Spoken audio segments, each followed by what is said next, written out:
What is up, boyos? It is Water Buffalo Man here, back more Dragon Ball Z Dokkan Battle. Alright, so we're going to be taking on the Fearsome Activation Cell Max event here.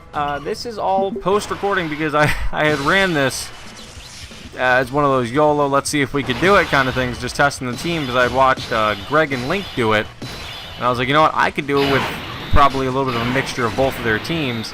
And let's see what they went with, and actually it worked. A lot of it was pure luck, though. Like, not taking credit away from their teams. Their teams were fantastic.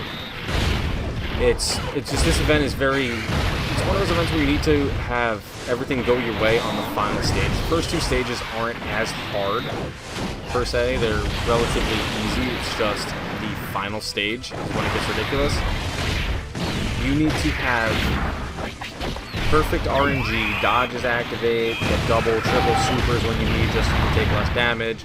Like, you'll see at one point in this video, very close to the end actually, it's one of the reasons why I won. I got, I think, a handful of dodges off and a triple super, which allowed me to take less than 100k damage, which pushed me over the limit to win. And then I got a double super in a position I probably shouldn't have. And that's actually what sealed the deal for me. This Vegeta actually came in clutch a lot of the time with the amount of damage he was outputting, which is a surprise. Other than this right here, he kind of screwed me a little bit here, which forced me to waste a whole turn, and the guard of the monkeys and the Super Saiyan gods right off their first rotation. I lost their guards instantly, so that kind of slowed me down a bit. But I will say it was a positive in that it kind of drew the battle out a little longer. So it made me have to stack defense a little bit more. So it's kind of beneficial and negative at the same time. The main key unit that I noticed did the most for me was the God Goku, which was expected, but the Pycon. The Pycon actually, Link gave me that idea because I saw him use it in his video and he talked about it, and then I watched, well, like I said, I watched this video and then I tested it a few times, and he takes a lot of damage, but if he can get his dodge off, which you just saw right there, he actually is, he's got a high chance. I think it's close to 50 to 70% chance right there, double dodge from him, which is perfect. If he's double dodging, then he's giving everybody key 2 and attack defense of 30%, because you're giving 3 or more key spheres, plus 1 rainbow. He's a ridiculously good unit to actually have in the end, so. He's not a, right there, another dodge, third dodge. He's a very valuable asset for the team. It only took me roughly 17, 18 tries to beat this event. It should have taken me more. Like I said, luck really came through. It's a really hard event. It's going to be challenging for especially new players and even tenured players like myself who've been playing for over almost 7 and just over 7 years. I started about day 1, as you see, I just took 132,000 damage on turn 2, well, stage 2, with a unit that just double supered. He hit a million here, which wasn't terrible, but he wasn't really here for the damage. He got his dodge off, he took a little bit of damage, but nothing too bad. This event is ridiculously hard for, like I said, newer players and players that don't have many units, so you're going to struggle. You can beat the first 2 stages free to play, most definitely. I'd either like a 150 team, a 120 team even. If you run proper units, you could. It's just, you will not be able to stand against the final stage. If anyone beats this free to play, I want to see the team you use, and I'll actually do this shot myself, because I don't think there's enough free to play units out there that can physically handle this. Jay Fans would probably be the first one I'd see to be able to do it, because he's the only one that actually fully uses free-to-play like units all the time. JP has a major advantage when taking on a unit, or not a unit, an event like this, because they have that Gala Gun, Vegeta, and Trunks, which is a ridiculously strong unit. It has built-in damage reduction and ridiculously high defense turn 1, and stacks on his super attacks, so it's just ridiculous, and it's on a really strong, like, category.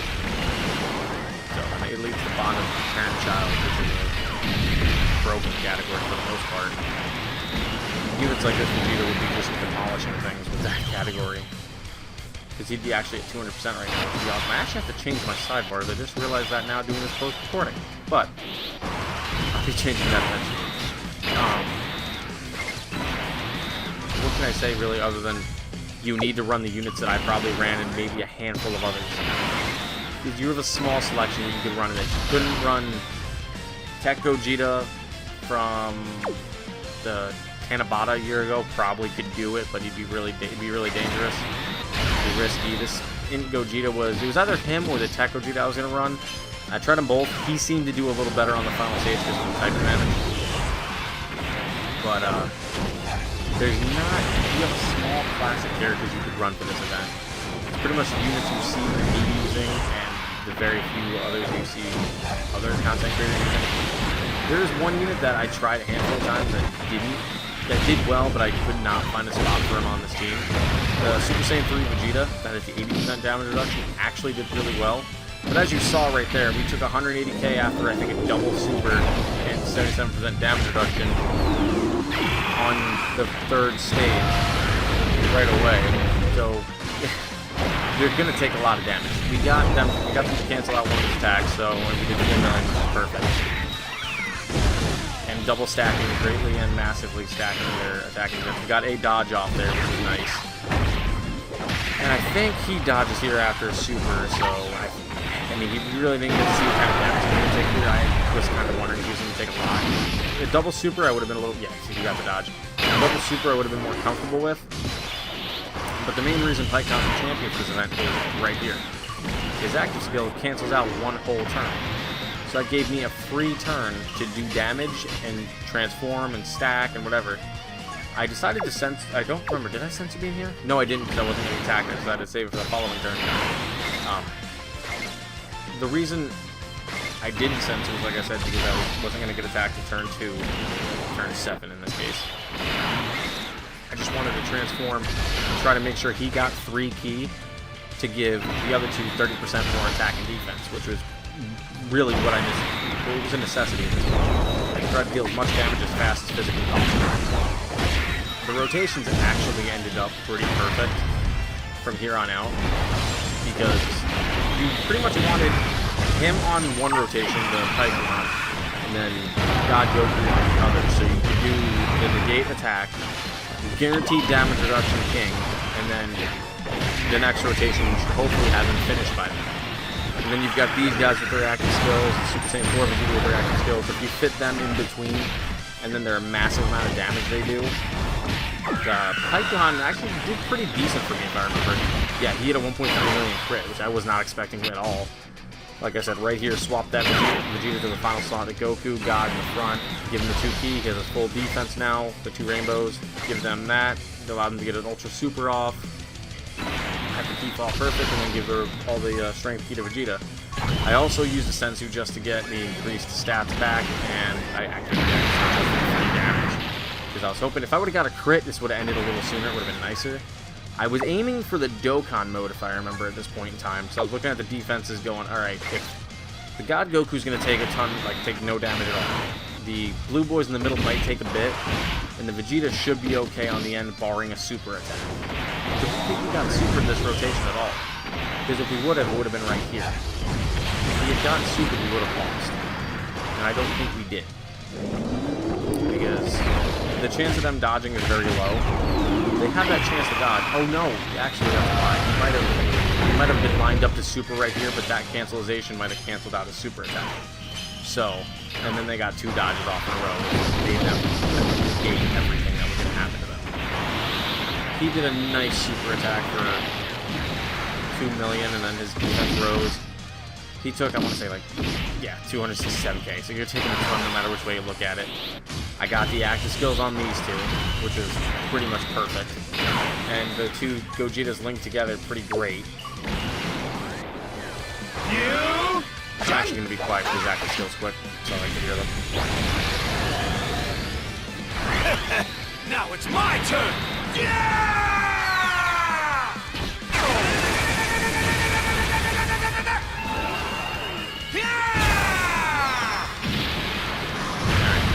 That active skill, because now he's got guaranteed crits for the remainder of the turn, same as these guys. I've had enough. It's time to unleash my most devastating attack. I'll finish you off with this! Ultra Big Bang Kamehameha!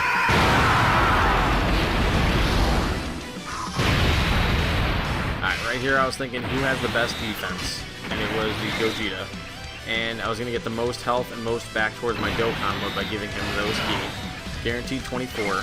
I was like, oh, going to get the Tech Key. No, it didn't fall that way. It wouldn't let me, so I had to give him the Ink Key, which is not what I wanted. And then I had to give him, oh, I took the Sensor first, but I had to give him the Tech Key because I was looking at the defense and I was going, he's up by 2k defense, which could make or break the round, really. Because as you saw, 337,000 damage for just one attack. If I remember, he tripled supers right here, which is what I was talking about being ridiculously hard. He took 337,000 on the first basic attack. He triple supers and see how low the damage gets, which was a massively raising and then 2 critics.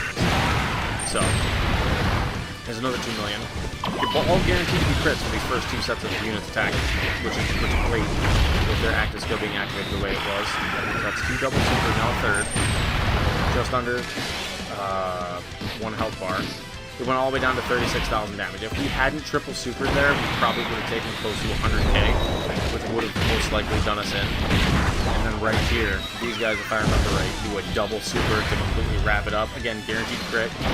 Bam, right here. If they, I think there's at least 2 attacks set after this, so if they would have missed one and didn't dodge, it would have been game over. But they got the double super, wrapped it up, and that was everything. So that's how I beat Cell Max. A lot of RNG was in play. I used a pretty good team. Got quite a few ideas from some of the other guys. But that's all I really got to say about this, guys. It would be awesome if you guys would like, comment, subscribe. I'm going to go collect that mission really quick. Thank you guys for watching. I'll see you guys next time for more Dragon Ball Z Dokkan Battle. See you guys then.